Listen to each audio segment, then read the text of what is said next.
आज की क्लास का टॉपिक है हमारा बच्चे cleavage of benzyl alkyl ethers. तो बेंजाइल अल्काइल ईथर्स क्या होते हैं कि मान लो कि हमने अभी तक देखा था कि इथेरियल ऑक्सीजन जो थी वो डायरेक्टली हमारे पास जैसे बेंजीन रिंग के साथ जुड़ी हुई थी। जैसे हमने इनकी एग्जांपल ली थी, तो इनको बेंजाइल के अंदर हम नहीं ले सकते। इनको हम दूसरे कंपाउंड्स के अंदर डील करते हैं, क्योंकि यहाँ पे देखो, अब अगर इस कंपाउंड को हटा के हम यहाँ पे CH2 लगा रहे हैं और फिर इथेरियल ऑक्सीजन जो लगी हुई है, अगर हम इन कंपाउंड्स की बात करेंगे तो ये होते हैं बेंजाइल अल्काइल ईथर। क्योंकि इनके साथ क्या है, बेंजाइल ग्रुप भी लगा हुआ है, ये हम बेंजाइल ग्रुप इसको कह देते हैं। ये हमारे पास बेंजाइल ग्रुप है और यहाँ पे अल्काइल ग्रुप भी लगा हुआ है और हमारे पास ईथर का ग्रुप भी लगा हुआ है। ठीक है, तो इसलिए हम इनको क्या कहेंगे, बेंजाइल अल्काइल ईथर्स। तो अगर हम इन ग्रुप्स का रिएक्शन करना चाहें, फॉर एग्जांपल हम अगर HI के साथ हाइड्रोजन आयोडाइड के साथ रिएक्शन करते हैं तो हमें क्या रिएक्शन मिलता है। तो हम जो इंटरमीडिएट्स बनाते हैं बच्चे, उनको हमेशा ही रिवर्सिबल रखते हैं, क्योंकि इंटरमीडिएट्स की जो स्टेबिलिटी होती है उसके ऊपर डिपेंड करता है कि रिएक्शन फॉरवर्ड डायरेक्शन में जाएगा या बैकवर्ड डायरेक्शन में जाएगा। तो अब हो क्या रहा है बच्चे, हमारे पास ये जो HI है ये एक हैलोजन एसिड है। अगर आप देखो ना इसको, इसके अंदर आपको देखने को मिलेगा कि ये एक हैलोजन एसिड है। तो अगर ये एसिड अच्छे, इसके अंदर से क्या निकलेगा, इसके अंदर से निकलेगा H पॉजिटिव। तो अगर इसके अंदर से H पॉजिटिव निकल रहा है तो दूसरी तरफ हमें पता है कि ऑक्सीजन जो इथीरियल ऑक्सीजन है उसके ऊपर दो लोन पेयर्स प्रेजेंट है। तो ये लोन पेयर्स क्या करेंगे कि इसको अपना लोन पेयर डोनेट कर देंगे। लेकिन जैसे ही इसको लोन पेयर डोनेट करेंगे तो हमारे इंटरमीडिएट के अंदर वो सब चीजें दिखेंगी कि हमारे पास यहाँ पे एरोमेटिक रिंग होगी। ठीक है, एरोमेटिक रिंग हमारे पास यहाँ पे प्रेजेंट है, जिसके पास हमारे पास CH2 भी लगा हुआ है। और जो ऑक्सीजन के साथ एक लोन पेयर इसने डोनेट किया था वो कोऑर्डिनेट बॉन्ड बना दिया था। तो कोऑर्डिनेट बॉन्ड बना के मैं यहाँ पे हाइड्रोजन लगा देता हूँ और दूसरी तरफ हमारे पास CH3 थी। लेकिन अब इस ऑक्सीजन ने क्या किया था कि एक लोन पेयर डोनेट किया था, तो इस ऑक्सीजन की क्या आ जाएगा, अब पॉजिटिव चार्ज आ जाएगा। यहाँ पे ये पॉजिटिव चार्ज आ जाएगा। तो अगर आप देखो बच्चे, तो पॉजिटिव चार्ज अगर इसके पास आ जाएगा बच्चे, तो अब ये क्या करेगा कि ये यहाँ से पॉजिटिव चार्ज को, क्योंकि ऑक्सीजन अपने ऊपर पॉजिटिव चार्ज को मतलब कि पसंद नहीं करता है, क्योंकि वो इलेक्ट्रोनेगेटिव एटम है। तो वो फटाफट क्या करेगा कि अपने आप को इंटरमीडिएट से अपने आप को कंपाउंड्स के अंदर बनाएगा। वैसे तो हम इसको भी इंटरमीडिएट ही कहेंगे, क्योंकि यहाँ पे हमें दो चीजें मिल रही हैं। यहाँ पे हमें दो चीजें मिल रही हैं जिसके अंदर हमारे पास एरोमेटिक या बेंजाइल आप कह सकते हो, इसके ऊपर कार्बोकेटाइन फॉर्म हो जाएगा। और दूसरी तरफ हमारे पास ये जो था एज सच ये ले जाएगा, किसको ले जाएगा, क्योंकि देखो अगर ऑक्सीजन के ऊपर आएगा तो ऑक्सीजन क्या करेगा कि ये जो दो इलेक्ट्रॉन्स हैं इनको अपनी तरफ अट्रैक्ट कर लेगा और यहां से ये कट हो जाएगा, यहां से ये कट हो जाएगा। तो हमें यही देखने को मिलता है और हमारे पास जो प्रोडक्ट है उसकी फॉर्मेशन हो जाएगी। साथ में क्या होगा, मैं इसको इसी तरीके से हूं ताकि आपको कंफ्यूजन ना हो। अब इसके पास दोनों लोन पेयर्स प्रेजेंट है और एक हाइड्रोजन लगा हुआ है। तो यहाँ पे तो हमारे पास एक तरफ तो अल्कोहल की फॉर्मेशन हो ही गई, दूसरी तरफ हमारे पास क्या होगा, यहाँ तो हमारे पास क्या है कि अल्कोहल बन गई। तो दूसरी तरफ हमारे पास क्या होगा, अब जो आयोडाइड था बच्चे, इस हैलोजन एसिड के अंदर से जो आयोडाइड था, आई नेगेटिव था, तो वो क्या करेगा, वो जाके इस हैलोजन एसिड के अंदर से जो आयोडाइड निकला बच्चे, जो इसका बेसिक पार्ट होगा वो जाके इसके साथ जुड़ जाएगा और हमारे पास पूरा रिएक्शन, इस तरीके से आप लिख सकते हो। हमारे पास यहाँ पे बेंजाइल क्लोराइड बन जाएगा। ठीक है, बेंजाइल क्लोराइड बन जाएगा जिसके पास CH2 और यहाँ पे आयोडाइड था तो इसको आई लगा दो। ठीक है, इसका नेगेटिव और इसका पॉजिटिव कार्बोकेटाइन का दोनों आपस में न्यूट्रलाइज कर देंगे। और साथ ही यहाँ पे हमें क्या मिलेगा, अब हम इसको सीधा लिख सकते हैं CH3OH। तो हमें यहाँ पे क्या मिला बच्चे, एल्कोहल मिला। ठीक है, और साथ में हमें यहाँ पे मिला बेंजाइल बेंजाइल आयोडाइड। तो यहाँ पे हमारे पास ये कंपाउंड की फॉर्मेशन होगी। तो इसी को हम क्या कहते हैं बच्चे, हम इसको कहते हैं cleavage of benzyl alkyl ether. तो इस तरीके से हमें क्लीवेज देखने को मिलती है। ठीक है, तो यहाँ पे बच्चे क्या होगा कि अब देखो दोनों तरफ है हमारे पास। आपके दिमाग में यहाँ पे क्वेश्चन आ रहा होगा, मैं यहाँ पे इसको हाईलाइट करता हूँ कि इसके अंदर आपके दिमाग में क्वेश्चन आ रहा होगा कि हम इस ऑक्सीजन को जो मैं इसको बना ही देता हूँ बच्चे। यहाँ पे विजिबिलिटी है ना प्रॉपर आपको?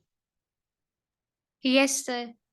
ओके, तो यहाँ पे मैंने इस कंपाउंड को मतलब इस रिएक्शन से दूर बना रहा हूँ। इस कंपाउंड को हम फिर से देखते हैं कि अब हमारे पास ये कंपाउंड था, तो अब हमारे दिमाग में क्वेश्चन आ रहा होगा कि यहाँ पे CH2O CH3 था, तो दोनों तरफ हमारे पास क्या था कि कंडीशन थी कि अब इसके ऊपर पॉजिटिव चार्ज था।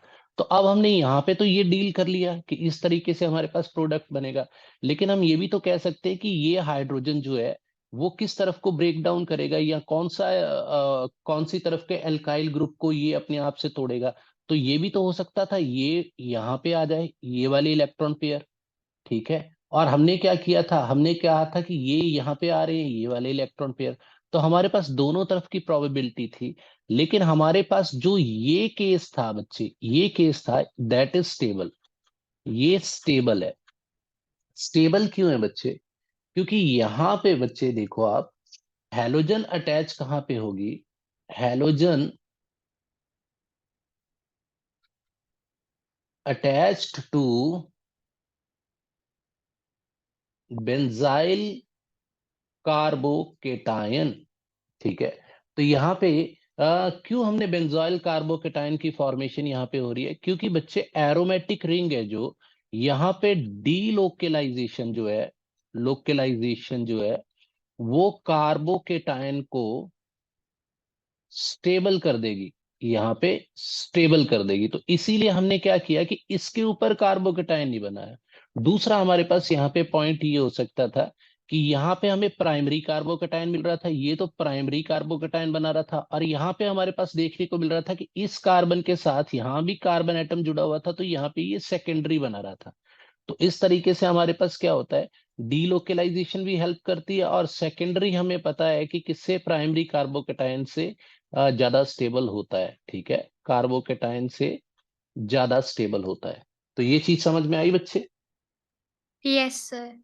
तो अल्कोहल जो होगा बच्चे, वो अब क्या कर रहा है कि स्मॉलर पार्ट को ले रहा है, ठीक है, और बिगर पार्ट किसके साथ जा रहा है? अल्काइल हैलाइड के साथ जा रहा है। और ये वैसे ही रिएक्शन हैं जैसे पहले चल रहे थे। टर्शरी के अंदर हमारे पास थोड़ा सा डिफरेंट आया था प्रोडक्ट, ठीक है। फिर आता है हमारे पास कुछ और रिएक्शंस आ जाते हैं, ठीक है, और क्लीवेज बाय सल्फ्यूरिक एसिड आ जाता है। ये रिएक्शन छोटे छोटे हैं, ठीक है। क्लीवेज अब हो रही है, मैं यहाँ पे बाय सल्फ्यूरिक एसिड लिख देता हूँ। तो सल्फ्यूरिक एसिड यहाँ पे किस तरीके से रोल प्ले करेगा, तो ये भी देखने को मिलेगा हमें। मान लो कि ROR है, हम जनरल रिएक्शन ही लिख देते हैं, और इसके अंदर थोड़ा सा वाटर डाल के, और यहाँ पे इसकी सल्फोनेशन कर, मतलब सल्फोनेशन तो नहीं, हम यहाँ पे H2SO4 को डाल देंगे, ठीक है। सल्फ्यूरिक एसिड से ही क्लीवेज हो रही है, और इसको जैसे ही आप हीट करोगे तो हमारे पास क्या आएंगे, हमारे पास यहाँ पे 2 मोल्स आ जाएंगे ROH के। तो यहाँ पे हमारे पास अल्कोहल की फॉर्मेशन हो जाएगी, यहाँ पे 2 मोल्स ऑफ अल्कोहल बन जाएंगे, ठीक है। तो ये तो हमें पता ही था बच्चे, हमने पहले भी रिएक्शन कर रखा है। हमने पहले भी ये रिएक्शन कर रखा है कि हमारे पास अगर हम ईथर को एक्सेस में ले रहे हैं और सल्फ्यूरिक एसिड का उसके ऊपर रिएक्शन देखें, तो हमारे पास अल्कोहल की फॉर्मेशन हो रही थी, ठीक है। ये हमने पहले भी कवर कर रखा है। तो आप इसके एग्जाम्पल के अंदर क्या कर सकते हो, आप यहाँ पे कोई भी एक कंपाउंड ले सकते हो। मैं जल्दी जल्दी इसको कर देता हूँ। मान लो कि डाईथाइल ईथर को आप ले रहे हो यहाँ पे CH2, और इसके अंदर वाटर को ऐड करो, यहाँ पे आपने H2SO4 को डाला, ठीक, और हीट कर दिया इसको। हीट करके हमारे पास क्या आ जाएंगे, 2CH3 CH2 और OH। तो यहाँ पे हमारे पास 2 इथेनॉल के बॉन्ड्स बन जाएंगे। दूसरा यहाँ पे क्लीवेज बाय PCl5 भी आ जाता है। तो PCl5 यहाँ पे किस तरीके से क्लीवेज करता है वो भी देख लेते हैं। तो PCl5 यहाँ पे किस तरीके से क्लीवेज करता है बच्चे, आपको समझ आ रहा है? Yes sir. Okay, CH2O CH2CH3 और साथ में PCl5 आ गया। तो PCl5 की प्रेजेंस के अंदर जैसे ही आप इसको हीट करोगे, मैं यहाँ पे हीट लिख देता हूँ। तो जैसे ही आप इसको हीट करोगे, तो हीट करने से क्या होगा बच्चे, हीट करते ही हमारे पास 2 मोल्स आ जाएंगे CH3 sir your voice is CH2। Breaking. Okay,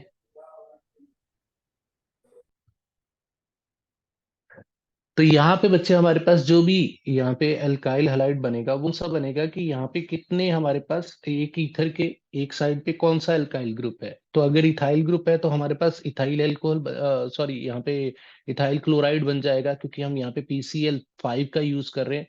तो यहाँ पे हमें 2 मोल्स PCl5 के 5 में से जो 2 क्लोराइड थे वो निकल के यहाँ पे लग जाएंगे।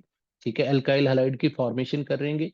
और यहाँ पे हमें POCl3 की फॉर्मेशन होगी। ठीक है, इसको हम क्या कहेंगे, फॉस्फोरिल क्लोराइड। इसको हम क्या कहेंगे, फॉस्फोरिल क्लोराइड। तो इसकी भी फॉर्मेशन होगी यहाँ पे। तो ये तो हमें पता ही है बच्चे क्या होगा। यहाँ पे हमारे पास इथाइल ग्रुप था, इथाइल क्लोराइड। तो यहाँ पे इसकी फॉर्मेशन होगी। फिर हमारे पास आता है बच्चे नेक्स्ट जो रिएक्शन है। नेक्स्ट रिएक्शन के अंदर हमें देखने को मिलता है कि अगर क्लीवेज बाय एसिड क्लोराइड, ठीक है, क्लीवेज बाय एसिड क्लोराइड। तो यहाँ पे हमारे पास किस तरीके से एसिड क्लोराइड क्लीवेज करते हैं उसको भी देख लेते हैं। एसिड क्लोराइड क्या होता है बच्चे, हमारे पास कार्बोक्सिलिक एसिड का डेरिवेटिव होता है। जैसे CH3 बॉन्ड O और OH है। तो अगर आप यहाँ पे OH की जगह पे यहाँ पे क्या लगा रहे हो, Cl को लगा रहे हो, तो हमारे पास इसी को हम एसिड क्लोराइड कहते हैं। तो एसिड क्लोराइड किस तरीके से क्लीवेज करेगा, अब उसका रिएक्शन देख लेते हैं। फॉर एग्जाम्पल हमारे पास यहाँ पे CH3, CH2O, CH2 और CH3 आ गया। ठीक है, और जैसे ही इसके साथ हम एसिड क्लोराइड का रिएक्शन करेंगे तो हमारे पास क्या होगा बच्चे, हमारे पास इसके अंदर हम बच्चे एनहाइड्रस ZnCl2 को यूज करेंगे। तो एनहाइड्रस ZnCl2 को जैसे ही आप यूज करोगे तो यहाँ पे हमारे पास जो भी इथीरियल ऑक्सीजन के साथ अल्काइल ग्रुप्स थे वो क्या करेंगे कि यहाँ पे अल्काइल हैलाइड की फॉर्मेशन करेंगे। जैसे यहाँ पे इथाइल क्लोराइड की फॉर्मेशन हो रही है और साथ में हमारे पास जो एक अल्काइल ग्रुप होगा, जो एक अल्काइल ग्रुप होगा वो यहाँ पे जाके जुड़ जाएगा। और यहाँ पे अल्काइल ग्रुप ही नहीं जुड़ेगा बच्चे, यहाँ पे मैं यहाँ पे मेंशन कर देता हूँ कि ये इथीरियल ऑक्सीजन के साथ, यहाँ पे इथीरियल ऑक्सीजन के साथ ये क्या करेगा कि यहाँ पे जाके जुड़ जाएगा। For example CH3 double bond O and OC2H5। तो इस तरीके से मैं लिख देता हूँ यहाँ पे। ठीक है बच्चे, ये समझ आया रिएक्शन। Yes sir. इसके बाद हमारे पास बच्चे जो रिएक्शंस आते हैं, अराइल ग्रुप के साथ रिएक्शंस आते हैं। और अराइल ग्रुप के रिएक्शंस कुछ ऐसे होंगे कि जो हमने पहले भी स्टडी कर रखे हैं। ठीक है, पहले भी स्टडी कर रखे हैं और आपको फेमिलियर होंगे आप इन रिएक्शंस के साथ। तो नेक्स्ट टाइप के जो रिएक्शंस आते हैं वो होते हैं रिएक्शन ऑफ एराइल ग्रुप।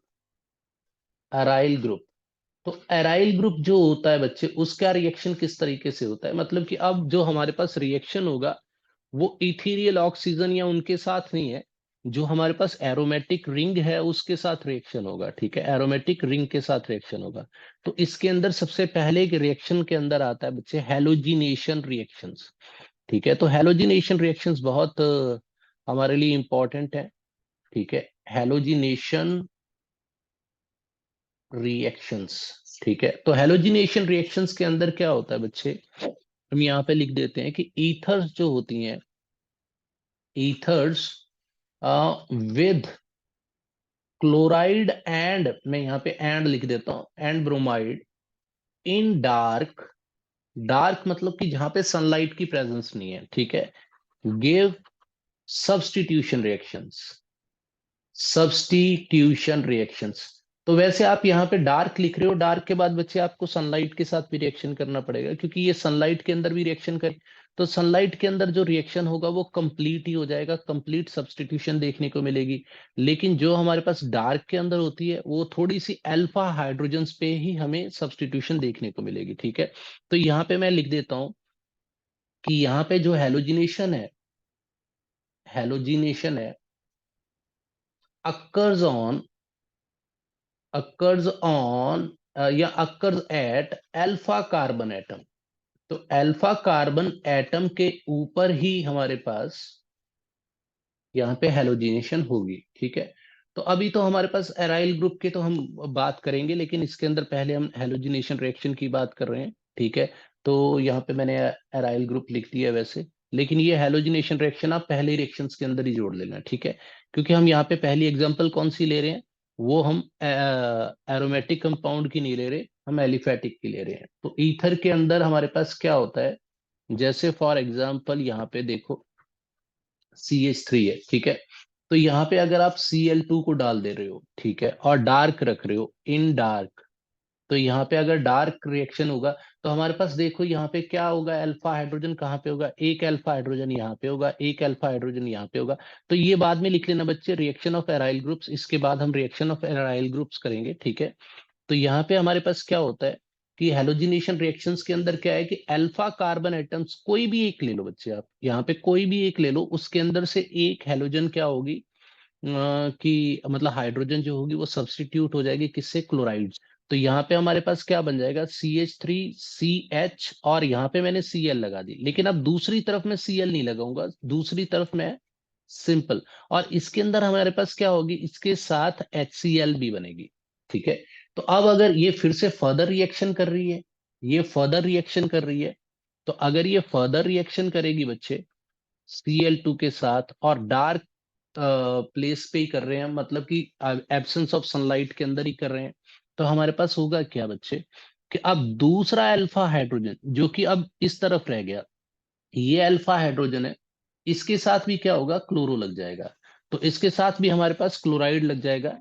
तो हमारे पास रिएक्शन का जो प्रोडक्ट होगा वो क्या होगा, CH3CH Cl इसके साथ जुड़ा हुआ था, यहाँ पे इथीरियल ऑक्सीजन आ गई, अब यहाँ भी CH है और Cl जुड़ा हुआ है, और यहाँ पे CH3 जुड़ गया।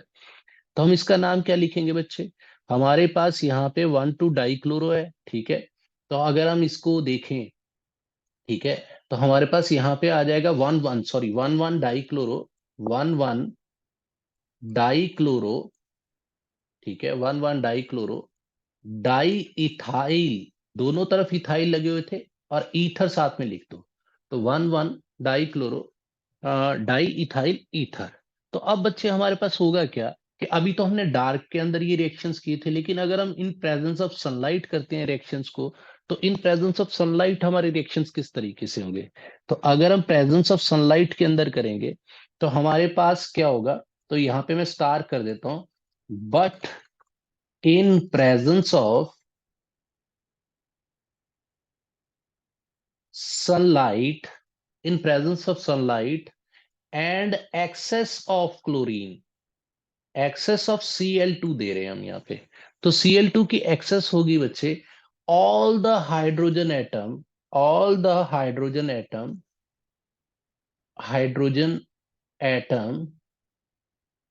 will get substituted। तो यहाँ पे मैंने बच्चे ये रिएक्शन एक रह गया था, तो इसको भी मैं कंप्लीट करवा ही रहा हूँ आपको, ठीक है। मैंने एराइल ग्रुप का पहले लिख दिया था रिएक्शंस, ठीक है। तो यहाँ पे क्या होगा कि इन प्रेजेंस ऑफ सनलाइट हमारे पास क्या होगा कि ऑल द जो हाइड्रोजन आ रहा है आर सब्सटीट्यूटेड। तो यहाँ पे क्या हो रहा है, CH3 CH2O CH2CH3। तो यहाँ पे हमारे पास क्या होगा कि अगर हम यहाँ पे एक्सेस ऑफ, मैं यहाँ पे एक्सेस लिख देता हूँ, एक्सेस ऑफ Cl2 ले रहे हैं हम यहाँ, ठीक है, और यहाँ पे हम सनलाइट भी ले रहे हैं। तो अब क्या होगा, जितने भी हाइड्रोजन्स हैं सबको रिप्लेस कर दो, किससे, सब्सटीट्यूट कर दो, मतलब रिप्लेस तो नहीं, सब्सटीट्यूट कर दो। यहाँ पे CCl3 CCl2, ठीक है, और फिर आएगा ऑक्सीजन, फिर आएगा CCl2, और फिर आ जाएगा CCl3। तो इसको हम क्या लिख सकते हैं बच्चे, इसका नाम होता है पर क्लोरो डाइथाइल ईथर, पर क्लोरो डाई इथाइल ईथर। तो इसको हम इस तरीके से लिख सकते हैं, और इसके साथ हमारे पास बच्चे 10 वाटर सॉरी HCl के मॉलिक्यूल्स भी निकलेंगे, क्योंकि बच्चे जितने भी H निकलेंगे यहाँ से इस रिएक्टेंट के अंदर से जितने भी हाइड्रोजन निकलेंगे उनके साथ Cl जुड़ती जाएगी। तो हमारे पास यहाँ पे आप इसको फिर ऐसे भी कर सकते हो, क्योंकि 10 Cl कंज्यूम हो रहे हैं, और 10 ही Cl यहाँ पे लगे हुए हैं, 3 यहाँ पे लगे हुए हैं, देखो आप, 3 यहाँ पे लगे हैं, 2 यहाँ पे लगे हैं, 5 और 5 इस तरफ लगे हैं। तो आप यहाँ पे क्या लिख सकते हो, यहाँ पे आप क्या लिख सकते हो, 10 Cl2 मॉलिक्यूल्स। तो यहाँ पे सीधा लिख सकते हो 10 Cl2 मॉलिक्यूल्स भी लिख सकते हो, जिसको एक्सेस ही माना जाएगा। तो अब बच्चे हमारे पास क्या आते हैं, अब जो हमने पहले रिएक्शन लिखा था, रिएक्शन ऑफ एल्काइल ग्रुप। तो रिएक्शन ऑफ एल्काइल ग्रुप के अंदर हम बात करते हैं, sorry aryl group, reaction of aryl group. तो हमारा एक रिएक्शन रह गया था, उसको मैंने कंप्लीट कर दिया, ठीक है। वहां से हम इसको मिटा देते हैं, यहां से हम इसको रब कर देते हैं कि रिएक्शन ऑफ अराइल ग्रुप अभी हम कर रहे हैं, ठीक है। ठीक है, यहां तक समझ आ रहा है बच्चे? Yes sir. ओके।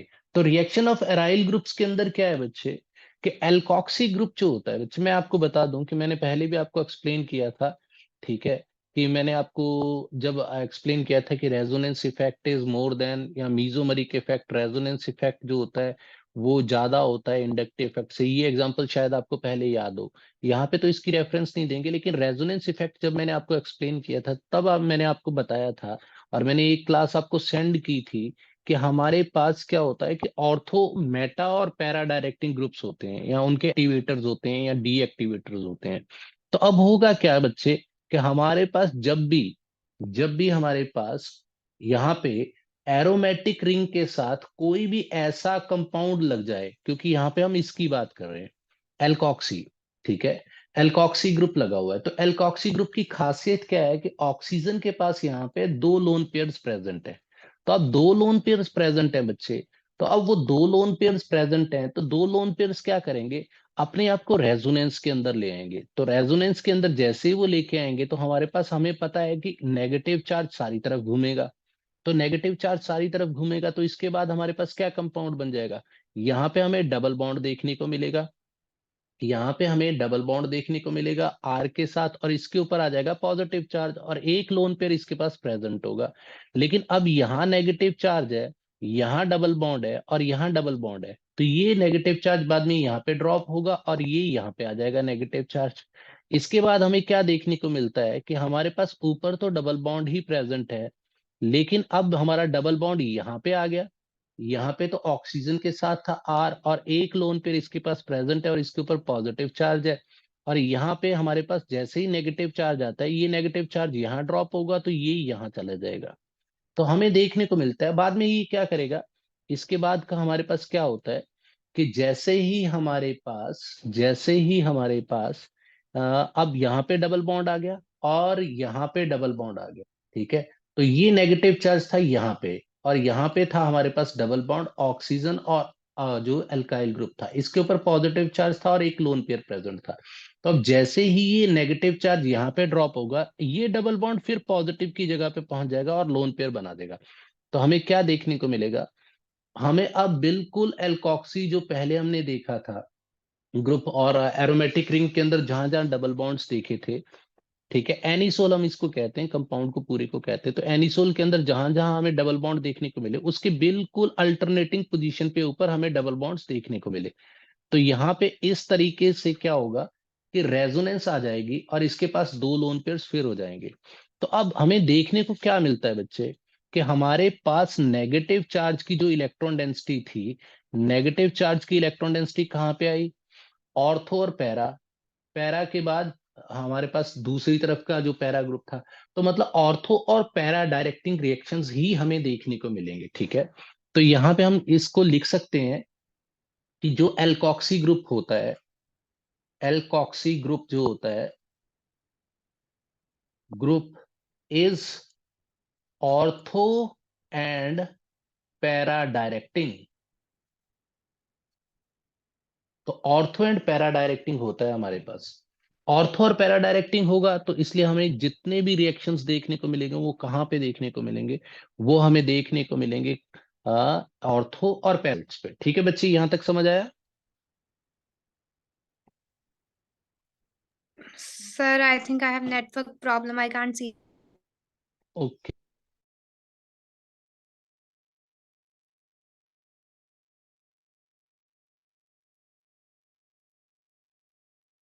अब दिख रहा है बच्चे आपको? Sir, the screen wasn't visible earlier. जब okay, I will explain it बच्चे। सर वहां तक जब आप लिख रहे थे जस्ट तब भी हुआ। ओके, बाकी एल्कोक्सी सब ग्रुप आगे इज समझ। Alkoxy group is ortho and para directing, ठीक है। तो यहां तक हम बात कर, तो हम यहाँ पे क्या देख रहे थे बच्चे कि एल्कॉक्सी ग्रुप जो होता है वो ऑर्थो एंड पैरा डायरेक्टिंग होता है, तो इसलिए हमें जो भी रिएक्शंस देखने को मिलेंगे वो हमें ऑर्थो और पैरा पोजीशंस पे ही देखने को मिलेंगे। तो इसके अंदर हम पहला रिएक्शन करके देखते हैं बच्चे, पहला रिएक्शन हम कवर करके देखते हैं।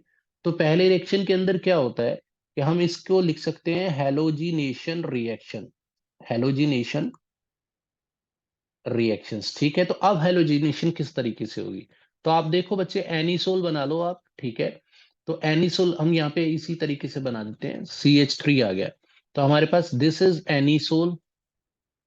ठीक है, एनिसोल आ गया, तो एनिसोल के साथ यहाँ पे ब्रोमाइड ब्रोमीन जुड़ी हुई है, और in presence of acetic acid यहाँ पे हम क्या करेंगे, CH3COOH को लेंगे, तो यहाँ पे एसिटिक एसिड आ जाएगा। तो हमारे पास क्या होगा कि एनिसोल तो जो था वो अब रिएक्शन नहीं करेगा, वो रिएक्शन नहीं करेगा। हमारे पास जितने भी यहाँ पे एरोमेटिक रिंग के अंदर जो पाई इलेक्ट्रॉन्स थे वही रिएक्शन करेंगे। ठीक है, वही रिएक्शन करेंगे। तो अब होगा क्या कि हमारे पास जो ब्रोमीन होगा वो यहाँ पे आके ब्रोमाइड आयन की तरह जुड़ जाएगा। ठीक है, और हमें यहाँ पे दोनों प्रोडक्ट्स मिलेंगे। ठीक है बच्चे, आवाज आ रही? Yes sir. ओके, तो यहाँ पे हमें दोनों तरफ मतलब कि ऑर्थो एंड पैरा डायरेक्टिंग है, तो हमारे पास दोनों ही कंपाउंड्स बनेंगे। यहाँ पे पैरा ब्रोमो एनिसोल भी बनेगा, ठीक है, और ऑर्थो ब्रोमो पेनिसोल, सॉरी एनिसोल भी बनेगा। ठीक है, तो हम इनको लिख सकते हैं कि दिस इज ऑर्थो, ठीक है, ब्रोमो एनिसोल। ठीक है, और यहाँ पे हमारे पास क्या था, पैरा ब्रोमो एनिसोल। तो यहाँ पे हमें पैरा कंपाउंड्स भी देखने को मिल रहे हैं और ऑर्थो कंपाउंड्स भी देखने को मिल रहे हैं। ठीक है, इस तरीके से हमारे पास रिएक्शंस होंगे। फिर हम और देखते हैं, फिर इनके अंदर जो लास्ट रिएक्शंस रह जाते हैं बच्चे, क्योंकि अब तीन ही रिएक्शंस रह गए, एक नाइट्रेशन रह गया इसके अंदर, और एक हमारे पास Friedel Crafts acylation and alkylation. ठीक है, तो नाइट्रेशन को देखते हैं कि नाइट्रेशन एनिसोल के साथ किस तरीके से होगी। तो नाइट्रेशन के अंदर जैसे हम पहले प्रोसेस के अंदर करते थे बच्चे, on treating on treating anisole anisole with mixture of HNO3 and H2SO4, तो हम यही तो करते थे। तो अब हमारे पास क्या होगा बच्चे कि एनिसोल को ले लेंगे हम, यहाँ पे एनिसोल आ गया। ठीक है, यहाँ पे लिख देते हैं एनिसोल। ठीक है, एनिसोल का जैसे ही आपने रिएक्शन क्या किया HNO3 के साथ, और मिक्सचर किसके साथ, ये H2SO4 का, तो यहाँ पे आपको क्या देखने को मिलेंगे, यहाँ पे आपको दोनों ही प्रोडक्ट देखने को मिलेंगे, एक तो होगा ऑर्थो और एक होगा पैरा। तो पैरा के एनिसोल मिलेंगे और ऑर्थो के एनिसोल प्रोडक्ट मिलेंगे। तो अब जो रिएक्शंस हैं बच्चे वो एरोमेटिक रिंग के साथ हो रहे हैं, ना कि हमारे पास इथीरियल ऑक्सीजन या उसके साथ जो एल्काइल ग्रुप लगा हुआ है उसके साथ रिएक्शंस हो रहे हैं, नहीं, एराइल ग्रुप के साथ हो रहे हैं रिएक्शंस। ठीक है, NO2 लग जाएगा यहाँ पे, और दूसरे केस के अंदर हमारे पास पैरा ग्रुप, पैरा पोजीशन के ऊपर एनिसोल लग जाएगा। तो मैं इसको इस तरीके से लिख देता हूँ, NO2 लग गया। ठीक है, तो आप इसको क्या कह सकते हो बच्चे, ऑर्थो नाइट्रो एनिसोल। ठीक है, ऑर्थो नाइट्रो एनिसोल। ठीक है, और ये क्या हो जाएगा, पैरा नाइट्रो एनिसोल। ठीक है, यहाँ पे हमारे पास दो प्रोडक्ट्स बन गए। ठीक है, यहां तक समझ आ रहा है बच्चे? Yes sir. ओके, मैं फास्ट रख रहा हूँ बच्चे ताकि हमारे दोनों हो जाए। फिर हमारे पास आ जाता है फ्रीडल क्राफ्ट एल्काइलेशन। तो ये बच्चे आपने पहले भी किया हुआ है रिएक्शन।